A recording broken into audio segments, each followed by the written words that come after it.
สิบเทียนพระบอดเต้าคมขวานล้านสิบคนบ่เหมือนลูกเต่า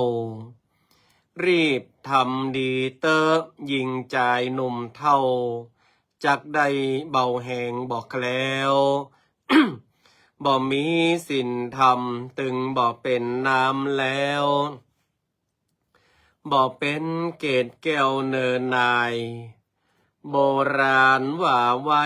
ยะให้นาขวายจังเปลืองแห่งควายบ่โมนมั่งเข้าบ่โมนมั่งเข้าแต่ไตไวสาครูบาอาจารย์ที่เป็นพระเจ้าประสงค์ทุกรูปด้วยความเคารพจริงเจริญปอนเจริญโชคเจริญชัยเจริญมั่งเจริญมีเจริญสรีสวัสดี กับตันสาธุชนคนดีFC รายการทุกท่านมาพระมาแล้วหนาญาติโยมศรัทธามาฟังพระครูวิโรจน์ชยาพรกับรายการธรรมะนึ่งกำลังใจสไตล์ล้านนาโดยอาตมาพระครูวิโรจน์ชยาพรได้นำรายการมาโอจาพบปะกับบรรดาศรัทธาญาติโยมกันแถมครั้งหนึ่งวันนี้หลายๆที่ก็ยังมีฝนตกอย่างที่โยมแม่ปุ๊บอกตะกี้ว่าตั้งสันต้นมือนั้นก็ยังมีฝนตกทั้งวันอาตมาภาพดูกล้องวงจรปิด ที่ติดอยู่ที่บ้านก็หันว่าฝนตกทั้งวันอันนั้นเป็นความจริง ก็ต้องรักษาสุขภาพกันตัวเองในช่วงนี้ยังมีการประกาศเตือนเรื่องฝนฟ้าอากาศเปลี่ยนแปลงหลายๆท่านก็ต้องดูแลสุขภาพรวมถึงอาตมาภาพก็ต้องดูแลสุขภาพตัวเก่ายินดีต้อนรับทุกท่านเข้าสู่รายการหน่อยมแม่สุแก้วคำอ้วนบ้านสีโพธารามอำเภอสารพีพี่อายุธนาจังซอจากอำเภอหางดงเพิ่นบอกว่ามาแล้วเมินละมาได้มาทักทาย การงานต่างคนก็ต่างมีเนาะพี่อายุธนาเนาะแล้วก็แม่ไวยพาพินีสุกันทร จากอำเภอแม่จันทร์แล้วก็ตังยอมทันพิมลเนาะยอมแม่อรวรรณกาบขนแล้วแม่ครูมริวันเจริญเนตรป้าแก้วแม่ปุกเนิดจันเจ้าคุณเอกราชจากฟ้ามุยเนาะแล้วก็ตังคุณยอมบุญยงเนาะสาธุอนุโมทนาแม่บัวพัสสุวรรณมานี่ก็ได้เข้ามาดูรายการละคุณยอมศรีวันรักยาแล้วก็หลายๆท่านเข้ามาแล้วก็แชร์รายการตัวเนอร์เนาะก็เหลือแฮมบักกี่มื้อบักกี่วันตั้งแต่อาตมาภาพดูปฏิทินนี่ก็คงเหลือเวลาแถม2 ศีลเท่าอันเนาะก็จะเข้าสู่เทศกาลเข้าวสาแล้วพระเจ้าประสงค์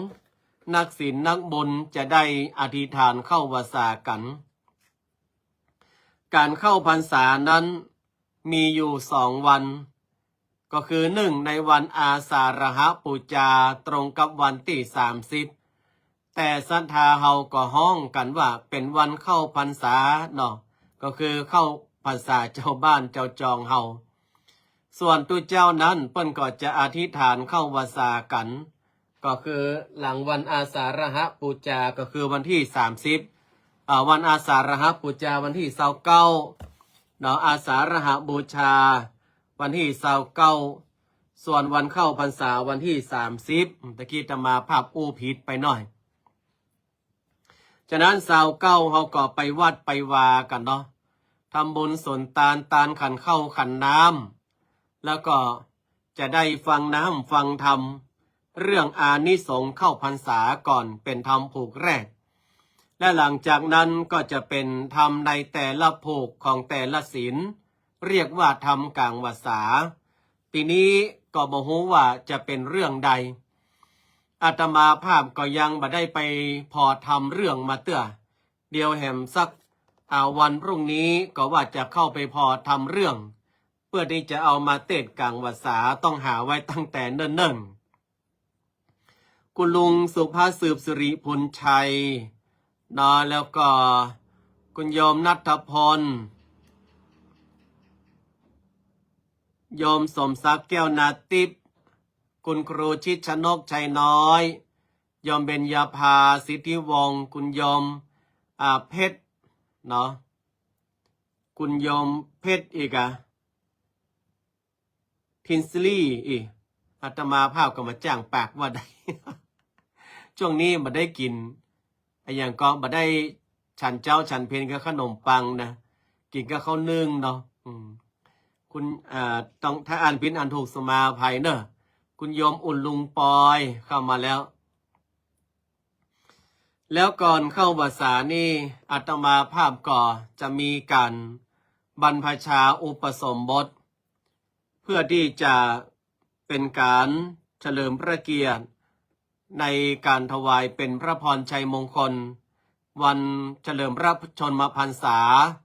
ของพระบาทสมเด็จพระวชิรเกล้าเจ้าอยู่หัวในวันที่26วันที่26นี่ก็จะมีก็บ่ฮู้เตื้อเพราะว่าเสาะหาคนที่จะมาเป็กมาบวชนั้นก็ยากเสียเหลือเกินตอนนี้ก็มีผู้มาแจ้งปวารณาแล้วประมาณ4 ท่านที่ได้แจ้งปวารณามาว่า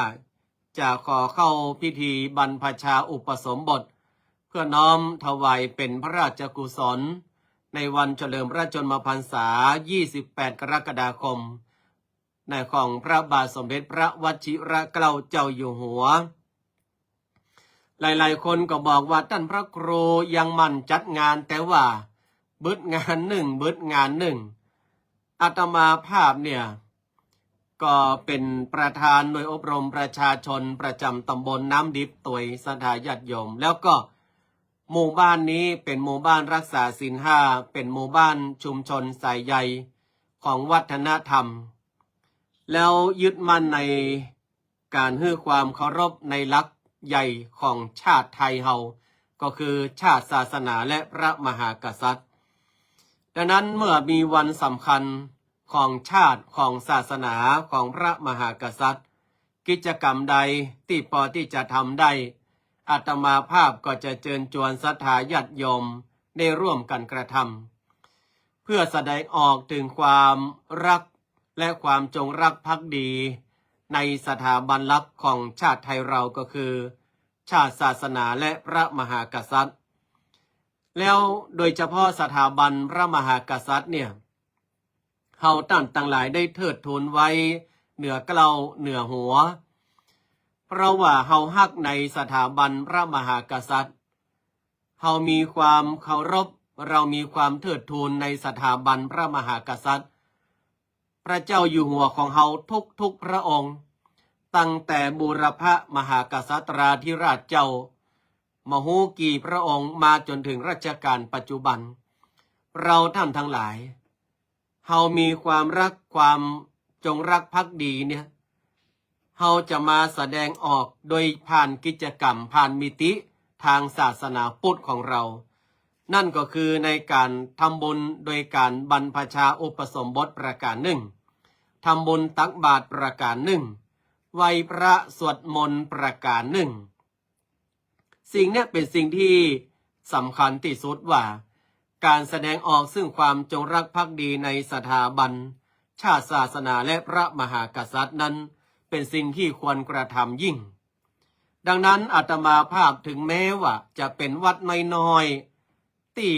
บ่ได้เป็นวัดหรูหราอะไรอย่างแม่ก็จังซอสรวิทย์น้องบ่ได้เป็นวัดที่อยู่ในกลางห้องต้องเวียง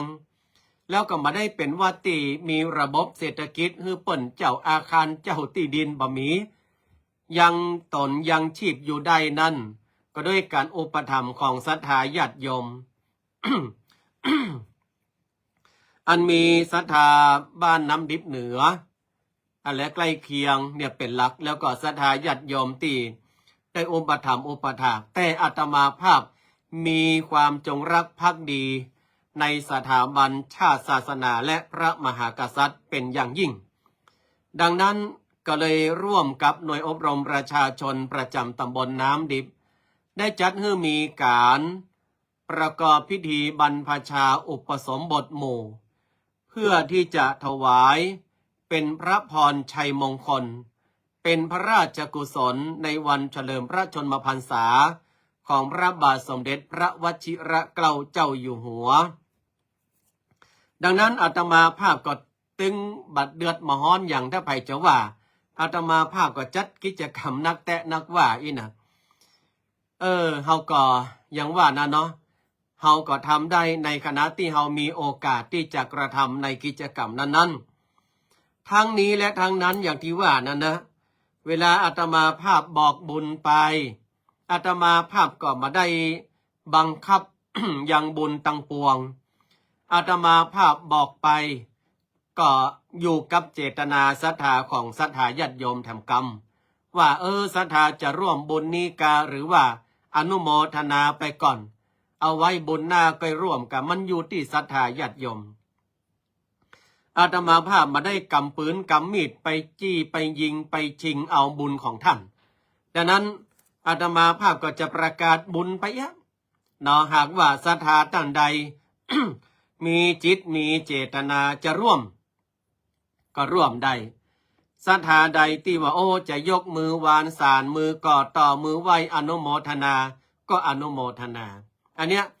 บุญอยู่ที่เจตนาของเฮาฉะนั้นเวลาเฮาบ่ได้ทำเนี่ยเฮาก็มาต้อง ไปจมไปว่าไปกล่าวอะอย่างไผ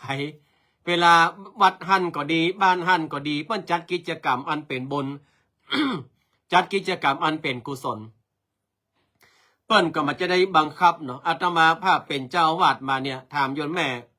ที่สมัยบทตูมในกะศรัทธาบ้านน้ำดิบเหนือก็หลังคาเฮือนอาตมาภาพนี่นะบักเกยที่จะไปเรียอะไรยหรือว่าไปบังคับจัดเก็บมาว่างานบุญใหญ่บุญน้อยอาตมาภาพจะฮื้อทำบุญตามเจตนาศรัทธา14 ปีอาตมาภาพบักเกยเก็บหลังคาเฮือนสักเตื้อ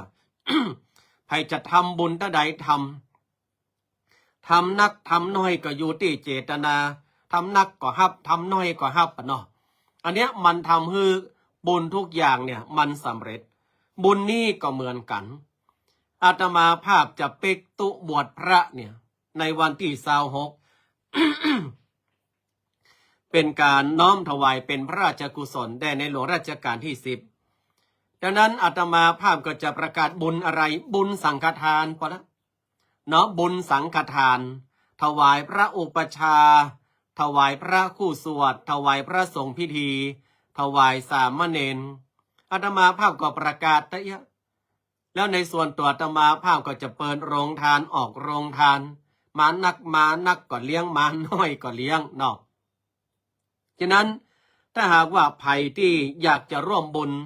ในการบรรพชาอุปสมบทในครั้งนี้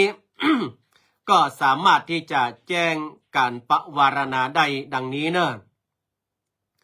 ถวายพระอุปชา1 รูปเนาะถวายพระอุปชามีจำนวน1 สังอันนี้3,000 บาทถวายพระคู่สวดมี2 สังสังละ 1,500 บาทถวายพระสงฆ์พิธีมี8 สังสังละ 1,000 บาทถวายสามเณรมี12 สังสังละ300 บาทแล้วแต่เจตนาศรัทธาของศรัทธาญาติโยมว่าอยากจะร่วมเป็นเจ้าภาพสั่งถวายพระอุปชากามีสังเดียว 3,000 บาทจะถวายพระกู้สวดกามี2 สังก็คือ2 ตนถวายเป็นเจ้าภาพตนละ 1,500 บาทจะถวายพระสงฆ์พิธีกามี8 ตนตนละ 1,000 บาทถวายสามเณรมี12 ตนตนละ300 บาทอันนี้ก็แจ้งปวารณากับอาตมาภาพได้เนาะเขาจะปิกตุบวชพระในวันอาทิตย์ที่26จะเป็นการอุปสมบทในชุดที่2ของอุโบสถวัดโบสถ์น้ำดิบเนอะหลายๆคนว่าทำไม2 ชุดแห่แต่กับเพราะว่าอุโบสถของเรามีบูรณะใหม่แล้วมีการฝังลูกนิมิตใหม่ชุดแรกก็บวชไปแล้วตอนที่ฝังลูกนิมิตเสร็จบวชสมโภชอุโบสถนี้บวชไปแล้ว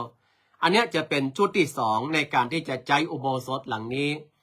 ดังนั้นอาตมาภาพก็ประกาศบอกเอิญเชิญชวนศรัทธาญาติโยมได้ร่วมบุญเนาะตามเจตนาจะฮับอันใดก็ได้ตามเจตนาของท่านเด้อ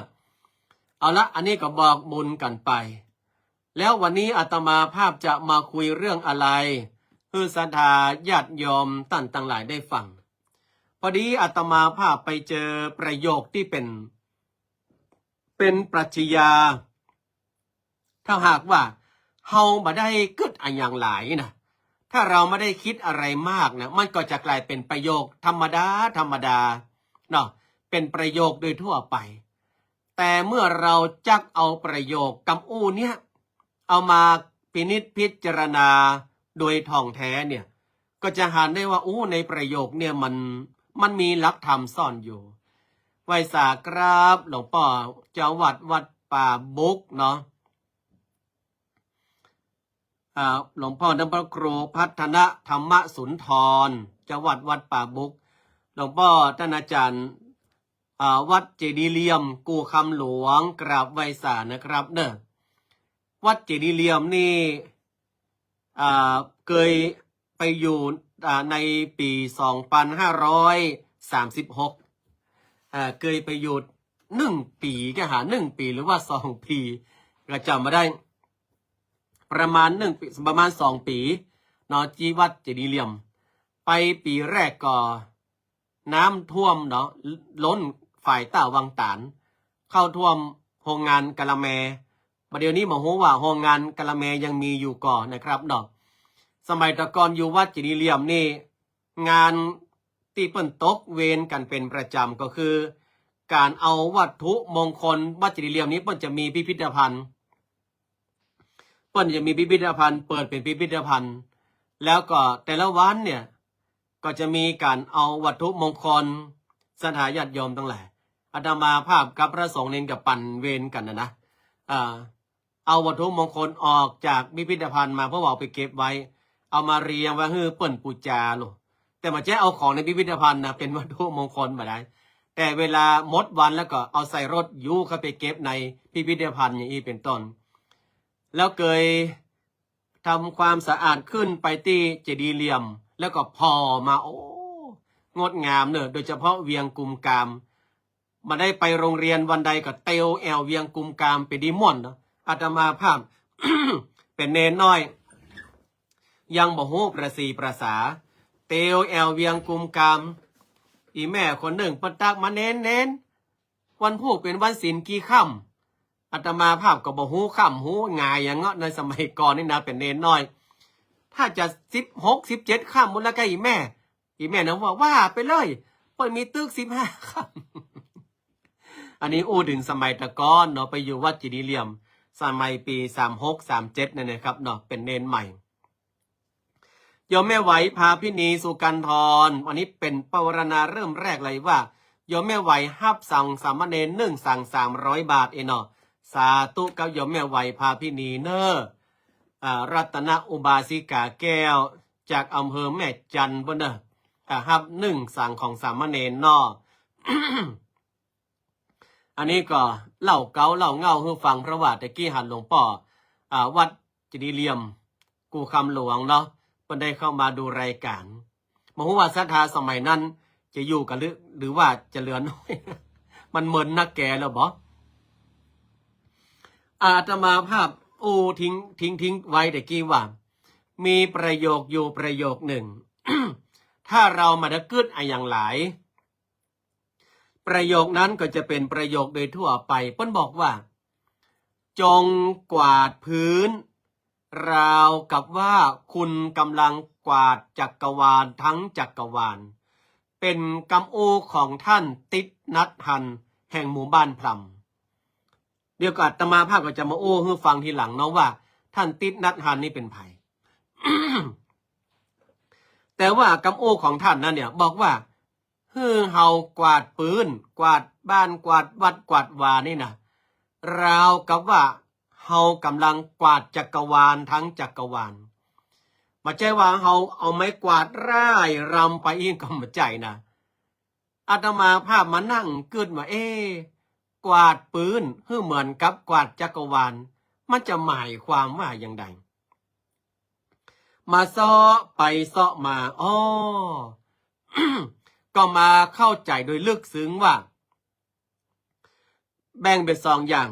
การกวาดปืนเนี่ยก็คือการกวาดปืนแบบธรรมดาโดยทั่วไปแต่ว่าการกวาดจักรวาลทั้งจักรวาลเนี่ยก็คือใจของเฮาเนี่ย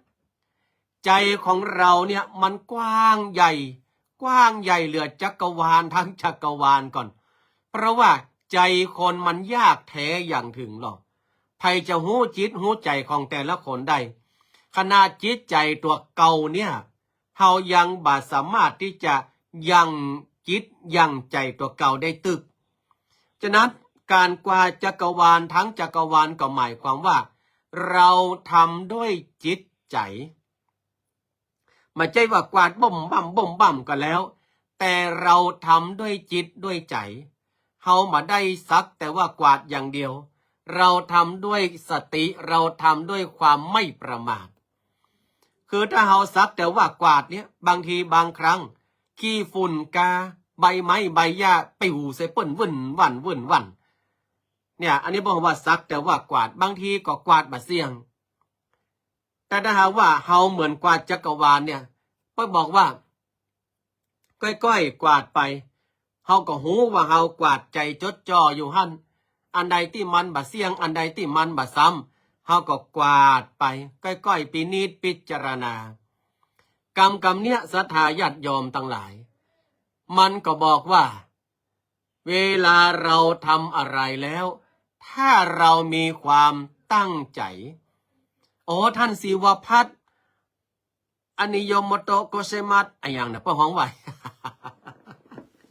เปิ้นอู้ภาษาญี่ปุ่นเฮาอู้มาจ้างนะจะต้องไปแอวญี่ปุ่นสักวางรับรองยะใดหลง คิดถึงนะครับหลวงพ่อเสียงสาบวัดมหาเสน่ห์วะด เนี่ยเปิ้นไปญี่ปุ่นแฮมะเปิ้นทักทายเป็นภาษาญี่ปุ่นอะยังก็บ่ฮู้เดี๋ยวจะให้ไปเซาะอันซื้ออาหารญี่ปุ่นกินก่อน เปิ้นเขียนภาษาอังกฤษมาก็อู้มาจ้างได้กินขนมปังอันนี้เปิ้นไปอยู่ญี่ปุ่นป่ะอันนี้เปิ้นก็อย่างก็กินอาหารญี่ปุ่นกินข้าวญี่ปุ่นเนาะ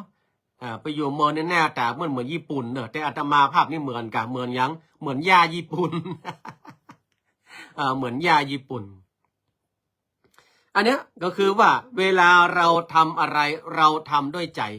บอกว่างานนั้นจะเป็นงานใหญ่หรือว่าจะเป็นงานเล็กแม้กระทั่งว่าการกวาดใบไม้กวาดขยะกวาดหอกวาดหงกวาดบ้านกวาดจองกวาดวัดกวาดวาล้วนแต่ว่าก็เป็นงานที่เราต้องทำออกมาให้มันดีที่สุดแล้วการกวาดนี่นะสถาญาติโยมมันเป็นการทำสมาธิอย่างหนึ่งมันก็ท่านอาจารย์ศิวพัฒน์เนี่ยเวลาเขาตั้งใจทำอะไรอย่างสักอย่างหนึ่งใจมันต้อมใจมันบ่ฟุ้งซ่านเหมือนกับเราหดน้ำดอกหดไปหดมาเนี่ยมันเพลินอย่าเหมือนกับเราทำอะไรสักอย่างหนึ่งแล้วเราคิดว่ามันทำไมเวลาผ่านไปเวยเหมือนกับเราไปแอวเฮาไปแอวที่มันม่วนเฮาไปแอวที่มันจิตใจเฮามาสงบเวลามันเหมือนผ่านไปเว้ยกระเดียวแกได้ปิ๊กแหมะแล้วเวลาเขาไปอยู่อะไรก็ตามที่ไหนก็ตามทำอะไรก็ตามที่มันฝืนจิตฝืนใจที่มันฝืนต่อตัวของเราเนี่ยเวลามันยังดูจ้าไปก็เดี๋ยวกลับมาแล้วสักเตื่อมันยังบัดถึงเวลาสักเตื่อมันยังหมดเวลาสักเตื่ออันนี้ใจของเฮาศรัทธาญาติโยมทั้งหลายอาตมาภาพจะเล่าเรื่องหนึ่งให้ฟังเรื่องนี้อยู่ในธรรมบทท่านอาจารย์ศิวพัฒน์ เพื่อนจะหูดีว่าเรื่องนี้ออกสอบบ่อยมากอาจารย์ศิวพัฒน์หูก็เรื่องอะไรออกสอบบ่อยมากบอกว่าจะเป็นประโยค1 2ประโยค3เนาะเรื่องจุลปันถกะเรื่องนี้นะออกบ่อยจุลปันถกะเนี่ยก็เป็นเรื่องของผู้ที่กวาดวัดกวาดใบไม้ใบหญ้าจนได้บรรลุอรหันต์ศรัทธาญาติโยมฮะก็กวาดใบไม้ใบหญ้ากวาดวัดกวาดวามาได้บรรลุอรหันต์เรื่องมันเป็นอย่างไรจุลปันถกะเนี่ยเป็นผู้ที่มีสมองมีปัญญาบ่ได้เฉลียวฉลาดนักแต่มาได้ถือกับว่าโง่นะก็หมายความว่าถ้าหากว่าเปรียบเหมือนกับดอกบัวก็เป็นดอกบัวเหล่าที่3ดอกบัวมันมี4เหล่าเนาะเหล่าที่1อาตมาภาพจะอธิบายให้เข้าใจง่ายๆคือมันป้นน้ำไปแล้วมันพร้อมที่จะเบ่งบานแล้วนี่คือเหล่าที่1เหล่าที่2มันอยู่ในน้ำอยู่แต่ว่าหิมจะป้นน้ำละแหมวันมามันก็จะป้นน้ำละมันก็จะเบ่งบานละเหล่าที่3มันอยู่กึ่งกลางน้ำอยู่มันรอเวลาที่จะป้นน้ำแล้วก็จะเบ่งบานละเหล่าที่4นี่มได้ออกมาปะทะปรมะอยู่โคนอยู่ต่มป่นเป็นอาหารเต่าอาหารกาว่ะอาหารปลาคดของงอดอันนี้ป่นตั้งขึ้นอีนะแต่เหล่าที่4มันงอดลงหลุ่มป่นพระจุลปันถกะเหมือนเหล่าที่3ต้องบอกแล้วบอกแหมอู้แล้วอู้แหมสอนแล้วสอนอีกบางคาถาบางบทบางคำสอนเนี่ยมีแค่4ประโยคแต่อันนะมี4ประโยคแต่อันนะพระจุลปันถกะก็ยังต้องมาได้แต่อย่าพี่นานทันเหล่าปามันบัวเหล่าที่เท่าใดยังเป็นเหล่าปามัน ลูกหนานท่านนี้มันถ้าอย่าเมาน้ำชานี่นึกว่าไปเลย เนาะยะใดดี จนว่าพระเชษฐาเนี่ยก็คืออ้ายเนี่ยจุลปันธการนี่เปิ้นเจ๊เป็นคนธรรมดานะเปิ้นเป็นเจือเจ้าฟ้ามหากษัตริย์ก่อนพระเชษฐาหรือว่าอ้ายของเปิ้นคิดว่าพระจุลปันธกะเนี่ยมาเหมาะสมแล้วที่จะมาบวชอ่ะต้องอันยังก็มาได้กับเปิ้นคิดใจว่าจะเอาพระจุลปันธกะเนี่ยซึกออกมาเถอะเอ็นดูอย่างเอ็นดูพระพุทธเจ้าเอ็นดูพระศาสนานี้อ้ายของพระจุลปันธกะเปิ้นคิดนะทีนี้เมื่อพระพุทธเจ้าเปิ้นหูด้วยพระญาณว่าพระจุลปันธกะเนี่ยจะได้บรรลุเหมือนกันแต่มันอาจจะเมินพ่องเป็นบัวเล่าที่สามต้องบอกแล้วบอกแหมแล้วถามว่าบรรลุก็บรรลุก็กลัวว่าพระจุลปันธกะเนี่ยจะซึกตามกรรมพระเชษฐาก็คือพี่อ้ายของเปิ้นพระพุทธเจ้าก็ได้เสด็จไปหาพระจุลปันธกะบอกว่าจุลปันธกะพระจุลปันธกะหันพระพุทธเจ้าเสด็จมานั่งไหวแหละนั่งไหวด้วยกันที่นอบน้อมพระพุทธเจ้าข้าท่านกำลังทำอะไรอยู่นี่พระจุลปันธกะก็กราบทูลพระพุทธเจ้าว่ากวาดใบไม้กวาดวัดพระพุทธเจ้าข้าพระพุทธองค์ยื่นผ้าขาวหื้อผืนหนึ่งยื่นผ้าขาวหื้อจุลปันธกะผืนหนึ่งพระจุลปันธกะก็ถามว่าใช้ทำอะไรพระพุทธเจ้าข้ายังมาหูนะพระพุทธเจ้าบอกว่าจุลปันธกะหากเวลาท่านมากวาดวัดวันใดเมื่อใดก็ตามให้ท่านเอาผ้าขาวเนี้ยมาด้วยแล้วคือมองผ้าขาวสังเกตผ้าขาวนั้นแล้วก็ท่องคำว่าราชะโหระนังราชะโหระนังแปลว่าผ้านี้เศร้าหมองหนอผ้านี้เศร้าหมองหนอเนาะแล้วก็กวาดลานวัดไปตัวราชะโหระนังราชะโหระนังผ้าขาวนั้นอยู่กับพระจุลปันธกะนี่นะกุวันมันก็ยังใส่เป่งใส่ไว้ยะอยู่พระจุลปันธกะก็บอกโหอย่างงี้กวาดไปแล้วก็เจือกรรมพระเจ้าหรอราชะโหระนังราชะโหระนังผ่านเวลาผ่านไปผ้าขาวนั้นโดนฝุ่นกุวันที่พระจุลปันธกะได้กวาดไปนั่นนะมันก็มนก็หมองพระจุลปันธกะก็สะบัดขี้ฝุ่นออกบุ้งมุงพระจุลปันธกะก็มานั่งพิจารณาบอกว่า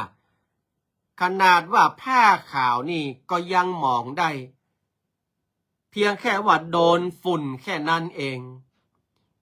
สรรพสิ่งตั้งหลายเนี่ยมันก็มีการเปลี่ยนแปลงไปเป็นธรรมดามาว่ากายหรือว่าจิตใจของเรามันก็ย่อมแปลเปลี่ยนไปเป็นธรรมดาพระจุลปันธกะได้หูความหมายแล้วนี่ได้หูความหมายนะราชะโหระนังราชะโหระนังผ้าผืนนี้เศร้าหมองหนอสุดท้ายเมื่อหันการเปลี่ยนแปลงของผ้าขาวกุวันเนี่ยก็ได้บรรลุเนี่ยจากพระโสดาบันพระอนาคามีพระสกทาคามีไปจนถึงว่าได้บรรลุเป็นพระอรหันต์ได้การกวาดใบไม้สถาญาติโยม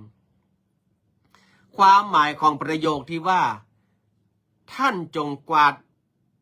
ใบไม้กวาดบ้านกวาดวัดกวาดวาท่านจงกวาดเหมือนกับว่าท่านกวาดจักรวาลก็คือว่าให้ทำด้วยจิตฮือทำด้วยใจไม่ใช่เฉพาะว่าซักแต่ว่ากวาดตะอันมันเป็นประโยชน์เปรียบเปรยว่าเราทำอะไรก็ตามเอเวอรี่ติงจริงกระเบลสถาญาติโยมให้ทำด้วยใจ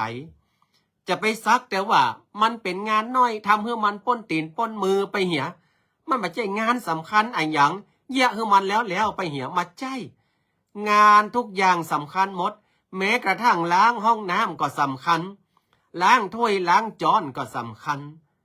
อาตมาภาพติวไปในวัดในวาดปะจานตกเหี่ยนี่นะหรือว่าจานตกมันเมินแล้วมีใครสนใจอาตมาภาพเก็บ เก็บแล้วเอาไปล้างแล้วเอาไปตากรวมกับจอนที่เขาใจตกแหมวันมาก็พระเน้นเขาก็ใจหีบแกงนะลูก มามีไพถามหาลูกว่าจอนนี่มันลูกที่ไหนมาเนี่ยเวลาอาตมาภาพติววัดนี่นะหมายความว่าติวแอลพอวัดพอวาเนี่ยอาตมาภาพก็มาเจ้าว่าติวพอธรรมดาติวพอทั่วไปก็จะพอให้มันละเอียดว่าอันใดมันสกปรกอันใดมันสะอาดดีอันใดที่มันควรจะทำอันนั้นควรจะทำอันนี้เป็นการพินิจพิจารณาเขาเรียกว่าทำงานไปในตัวทำสมาธิไปในใจสิ่งที่ออกมาก็จักสวยงามเหมือนท่านศิวพัฒน์ว่าเนี่ยทำอะไรก็ตามที่ทำด้วยใจสิ่งนั้นก็ย่อมออกมาดีแม่นก็ท่านศิวพัฒน์ฉะนั้นแล้วเมื่อฟังแล้วเขาทำด้วยใจแล้ว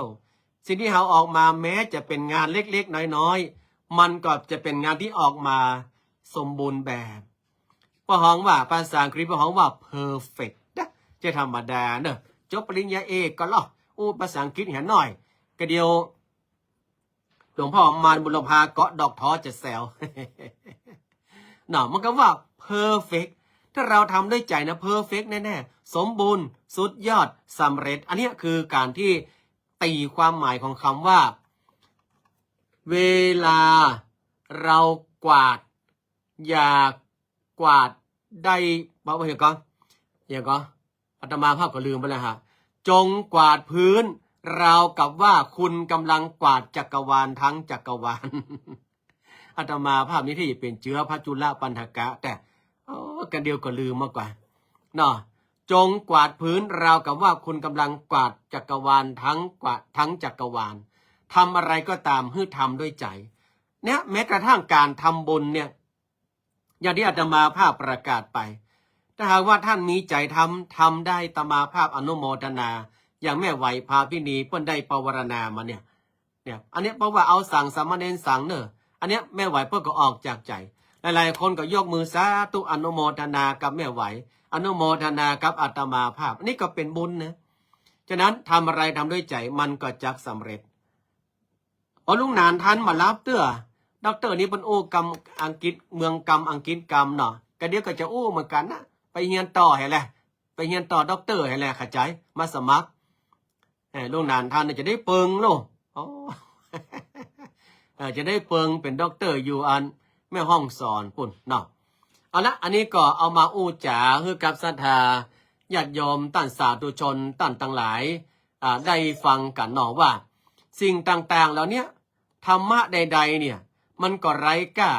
ถ้าเฮาตั้นทั้งหลายไปได้นำไปประพฤติปฏิบัติสิ่งละอันพันละน้อยที่อาตมาภาพได้เอามาคือศรัทธาญาติโยมตั้นทั้งหลายได้ฟังอาตมาภาพก็เป็นเพียงแค่สะพานบุญแต่อันเป็นเพียงแค่กระบอกเสียงบุญแต่อันเนาะบ่สามารถที่จะไปบังคับจิตบังคับใจใครได้อยู่ที่ว่าศรัทธาญาติโยมนั้นจะเปิดเครื่องรับว่าสัตนี่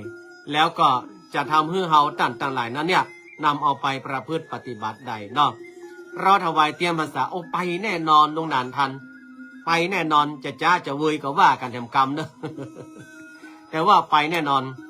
เนาะจะจ้าจะเวยว่ากันทำกรรมบัดทั้งฟังใจเย็นเนาะพอห้องว่าใดภาษาใต้นี่กว่าลอยกว่าลอยเนาะเอาละวันนี้ก็ขอนำรายการจากลาศรัทธาญาติโยมกันไปก่อนเนาะ